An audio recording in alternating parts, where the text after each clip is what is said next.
देश का पहला गृह मंत्री जो मुसलमान था, कश्मीर से आया था, 2 दिसंबर 1989 को शपथ लेता है गृह मंत्री की, और 19 जनवरी 1990 जो 5-6 दिन बाद आने वाली है, जरा दिन गिनिए।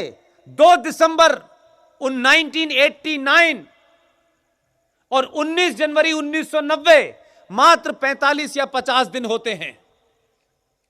वो जिहादी, वो इस्लामिक आतंकवादी, भारत का पहला गृह मंत्री, मक्कार, उस आदमी ने उसकी देखरेख के अंदर उसके राज्य से 5.5 लाख कश्मीरी हिंदू पंडितों को उनके धर्म, उनके फेथ, उनके बिलीफ के नाम पर पूरे जम्मू कश्मीर से मार के, काट के, रेप करके भगा दिया। 2,500 लोगों को मारा गया। यह घटना औरंगजेब के जमाने की नहीं है, यह घटना 1990 की है। लेकिन देश में कहीं सड़कों पे कोई मुसलमान यह कहता सुनाई नहीं दिया कि हमारे कुरान में लिखा हुआ है कि एक बेगुनाह का कत्ल पूरी इंसानियत का कत्ल है। मुझे कोई नहीं मिला कन्याकुमारी से लेकर आसाम तक।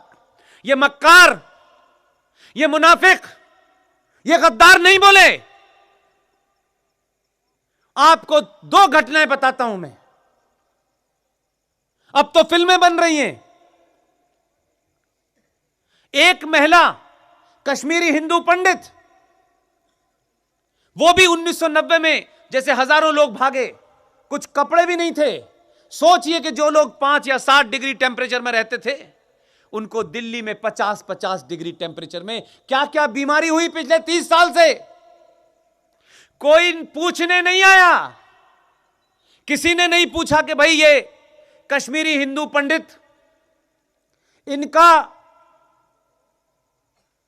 कौन सा ऐसा आरोप और अपराध है, इन्हें किस लिए मारा गया, क्या किसी को मारा था, क्या किसी की बेटी को छेड़ा था, क्या किसी की नौकरी छीनी थी। उनका एक ही अपराध था, वो सनातन के मानने वाले थे, वो शिक्षा में नंबर 1 थे, वो दुनिया भर में अपना जो उनका ज्ञान था उसका प्रचार कर रहे थे। उनको उनकी पहचान के नाम पे मारा गया। वो आ गए कश्मीर में जो 2,500 लोगों की हत्याएं हुई हैं। मैं इसलिए बताना चाहता हूं, 30 साल में जो बात मैंने शुरू में आपसे कही कि जिनकी प्रवृत्ति 1947 में नहीं बदली, वो 2019 में सिटीजन अमेंडमेंट बिल के ऊपर चर्चा में अपनी पोल खुलवा रहे थे। जो घटना 1990 में हुई है, आप उनसे उम्मीद कर रहे हैं कि उन्हें कश्मीरियत चाहिए, इंसानियत चाहिए। आप चाहते हैं कि वो आपकी बात मानेंगे, आप चाहते हैं वो भारत की बात मानेंगे। एक घटना से इतनी बड़ी घटना हुई, मैं उनको भी दरकिनार करता हूं। एक कश्मीरी हिंदू पंडित महिला, वो कैसे भाग करके वहां से आई। कुछ दिनों बाद उसके जो कलीग थे, साथी एम्प्लॉय थे, जो उसके साथ काम करते थे, उन्होंने फोन किया और कहा कि अब सब ठीक हो गया है।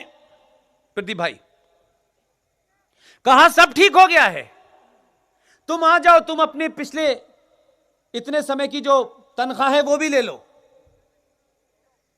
उस औरत का भोलापन देखिए।